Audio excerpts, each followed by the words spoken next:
ॐ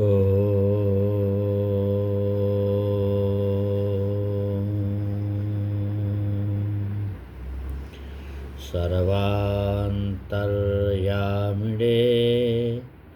अखिलगुरुवे विश्वम्भराय नमः। ॐ सद्गुरुदेवाय नमः।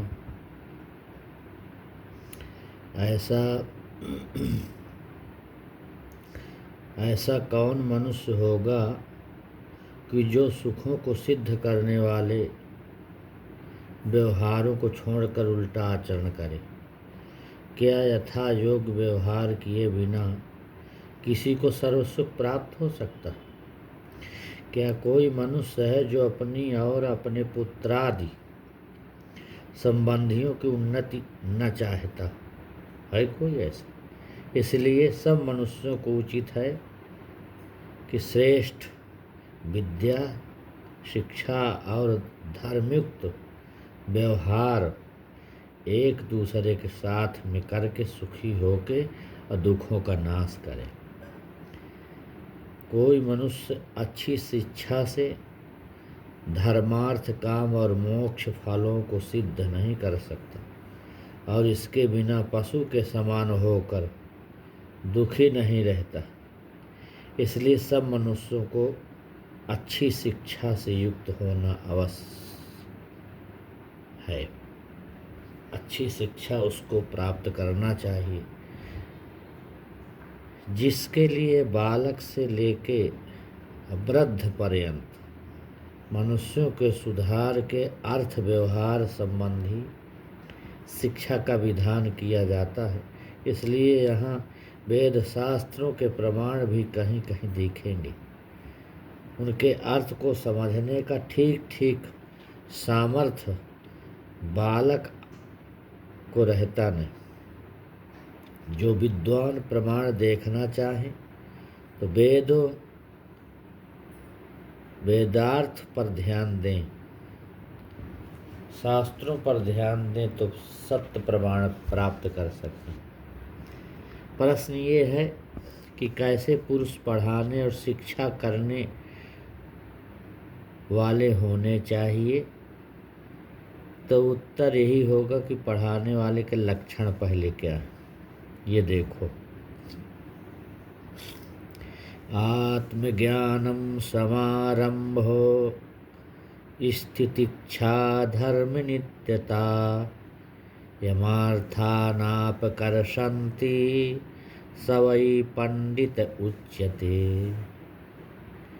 जिसको परमात्मा और जीवात्मा का यथार्थ ज्ञान, जो आलस्य को छोड़कर सदा उद्योगी, सुख दुखादि का सहन,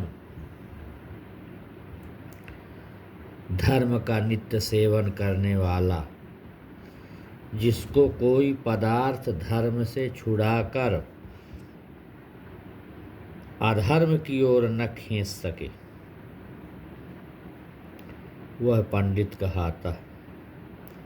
परिभाषा ये है, जिसको कोई पदार्थ धर्म से छुड़ाकर और अधर्म की ओर न ले जा सके, वह पंडित कहलाता है।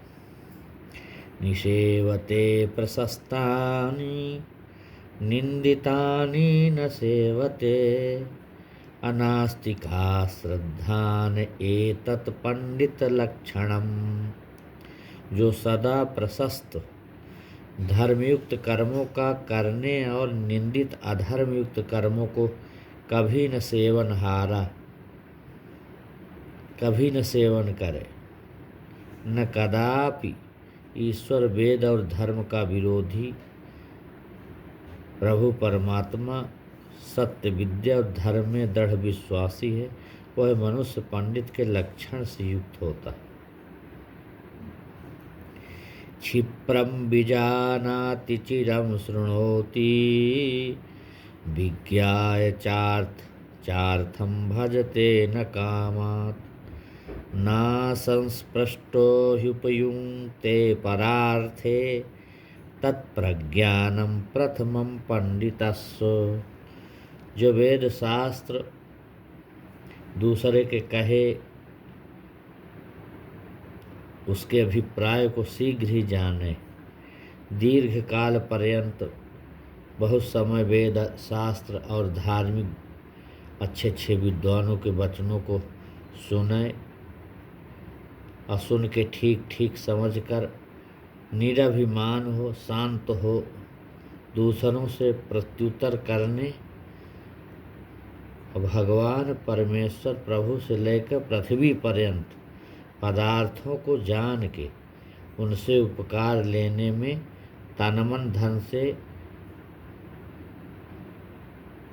प्रवर्तमान होकर काम क्रोध लोभ मोह भय शोकादि दुष्ट गुणों के पृथक वर्तमान किसी के पूछे बिना और दो व्यक्तियों के संवाद में बिना प्रसंग के आयुक्त भाषणादि व्यवहार न करने वाला, वह पंडित की बुद्धिमत्ता का प्रथम लक्षण है।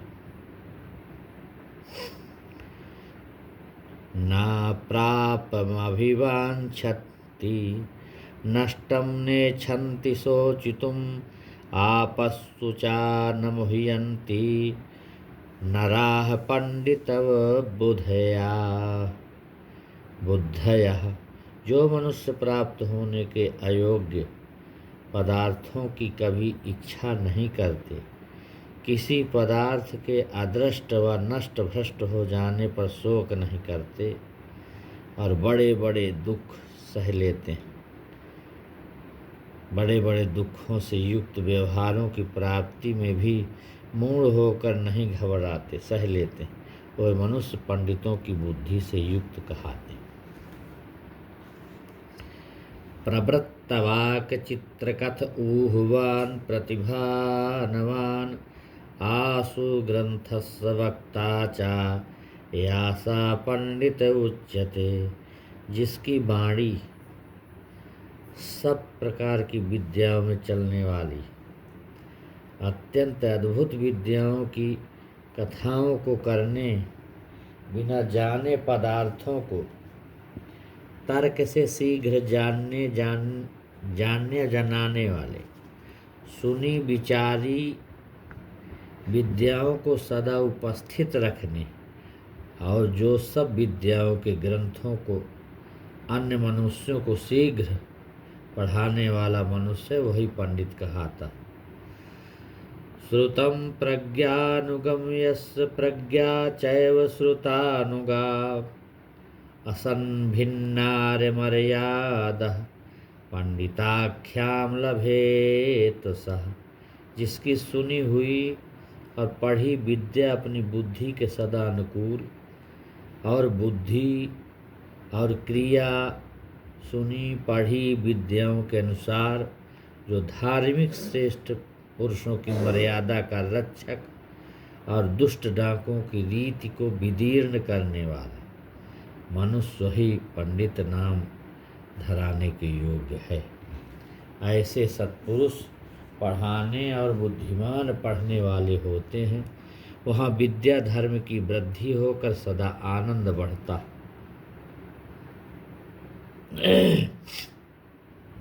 अब प्रश्न ये है कि कैसे मनुष्य पढ़ाने और उपदेश करने वाले न होने चाहिए। तो बताया गया है कि अश्रुतश्च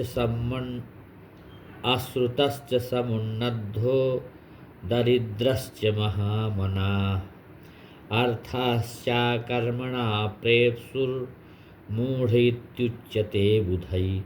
जो किसी विद्या को न पढ़ और किसी विद्वान का उपदेश न सुने, बड़ा घमंडी दरिद्र हो गए, बड़े बड़े कामों की इच्छा करने वाला और बिना परिश्रम के पदार्थ की प्राप्ति हो जाए, बड़ा उत्साह हो जाए कि ये मिल जाए वो मिल जाए और परिश्रम न करना पड़े, उसी मनुष्य को विद्वान लोग मूर्ख कहते हैं।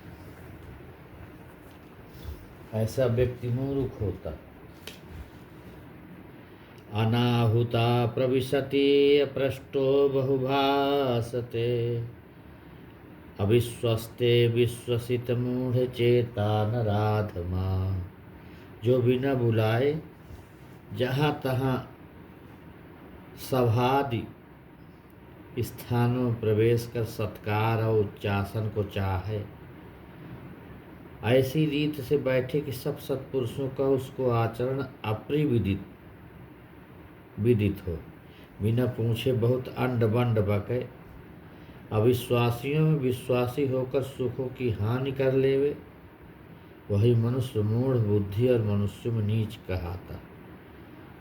जहाँ ऐसे ऐसे मूर्ख मनुष्य पठन पाठन आदि व्यवहारों को करने वाले होते हैं, वहाँ सुखों का तो दर्शन कहाँ, किंतु दुखों की भरमार हो जाती। इसलिए बुद्धिमान लोग ऐसे ऐसे मूढ़ों का संग व इनके साथ पठन पाठन क्रिया को व्यर्थ समझकर,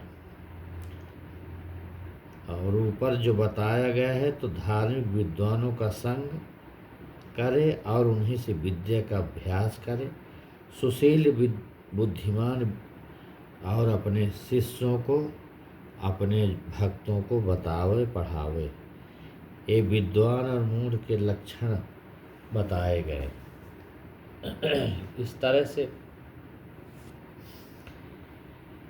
जो विद्या पढ़े पढ़ावे उसके दोष उसमें ये न हो, इतने दोष उसमें न हो। आलस्यम मद मोहौ च चापल्यम गोष्ठ रेव च। आलस्य नशा करना, मूढ़ता चपलता, व्यर्थ इधर उधर की अंड बंड बातें करना, स्तब्धता चाभिमानित्वम तथा त्यागित्वमेव च। एते वै सप्त दोषाः शिव सदा विद्यार्थिनां मतः। कभी पढ़ना कभी न पढ़ना, अभिमान लोभ लालच, ये 7 विद्यार्थियों के लिए विद्या के विरोधी दोष हैं। क्योंकि जिसको सुख चैन करने की इच्छा है उसको विद्या कहाँ, और जिसका चित्त विद्या ग्रहण कराने में लगा है उसको विषय संबंधी सुख चैन कहाँ। इसलिए विषय सुखार्थी विद्या को छोड़े और विद्यार्थी जो पढ़े सत्संग करे विषय सुख से अवश्य अलग रहे, नहीं तो परम धर्म विद्या का पढ़ना और पढ़ाना कभी नहीं हो सकता।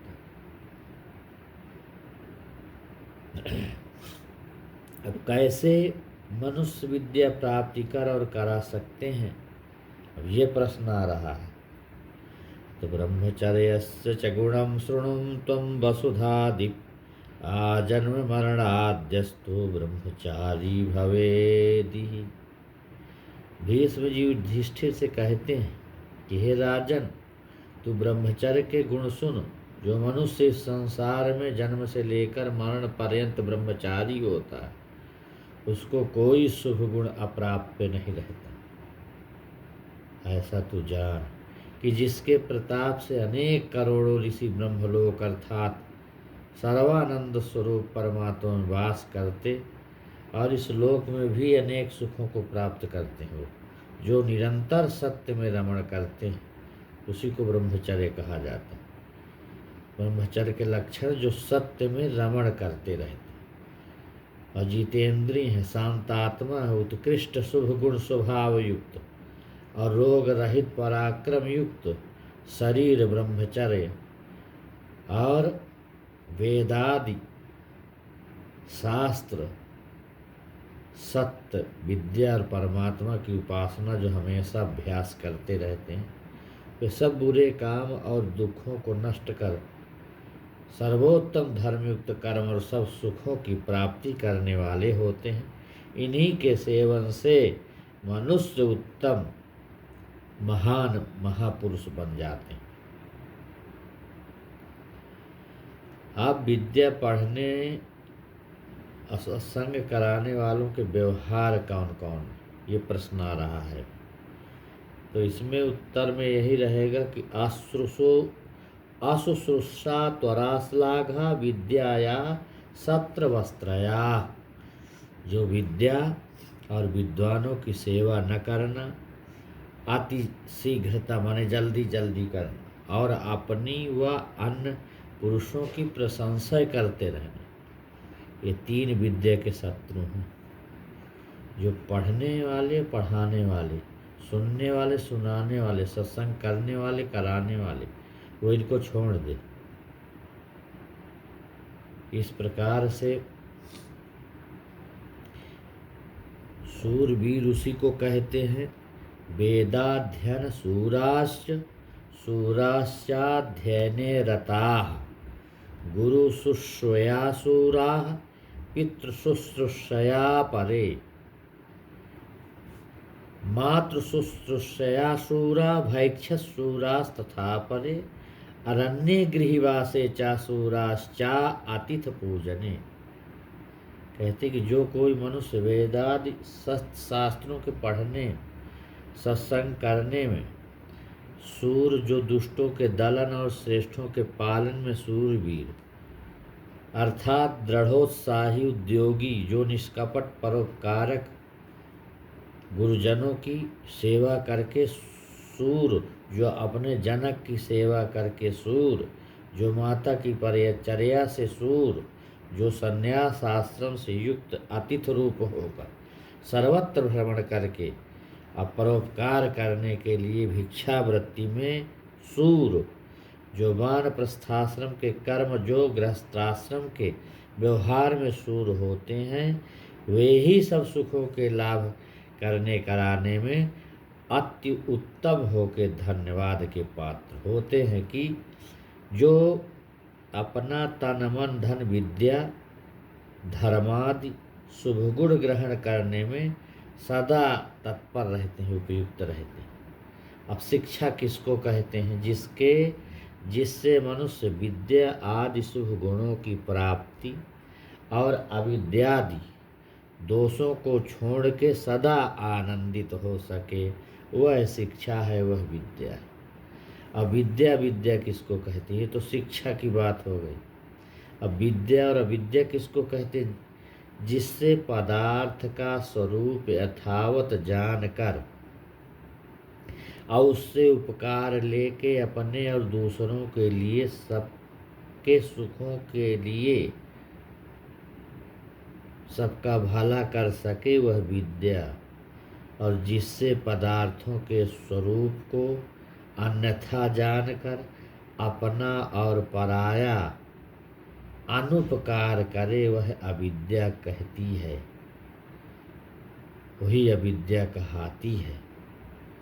मनुष्यों को विद्या की प्राप्ति और अविद्या के नाश के लिए क्या क्या कर्म करना चाहिए? तो कहते हैं कि वर्णोच्चारण से लेके वेदार्थ ज्ञान के लिए ब्रह्मचर्य आदि कर्म करना योग्य है। इस प्रकार से विद्या पढ़ने, सत्संग करने, सत्संग सुनने में ये सारी बातों का ध्यान रखना चाहिए। अहो भाग्य उस मनुष्य का है जिसका जन्म धार्मिक, विद्वान माता पिता और आचार्य के संबंध में हो, क्योंकि इन तीनों की ही शिक्षा से उत्तम मनुष्य होता है। माता पिता और गुरु अच्छे मिल जाएं तो इससे बड़ा कोई सत्कर्म नहीं है, इससे बड़ा कोई कार्य दुनिया में भाग्य नहीं। अपने संतान और अपने बच्चों को अच्छी भाषा बोलने, खाने पीने, बैठने उठने, वस्त्र धारण, माता आदि का मान करने, उनके सामने सुंदर आचरण करना, विरुद्ध चेष्टा न करना, उपदेश सुनना, सत्संग सुनने की हमेशा नित्य प्रति उसकी आदत हो, ये सारी चीज़ उसमें होती हैं। तो ये सारी चीज़ बताए कि किस प्रकार विद्या पढ़ना, कौन सी विद्या है, अविद्या है, कैसा करना चाहिए, ये सारा हम इस व्याख्यान में बताए। अब इसके बाद फिर भगवत कृपा से आगे ऐसे बताते रहेंगे। ओम शांति शांति शांति। ओम।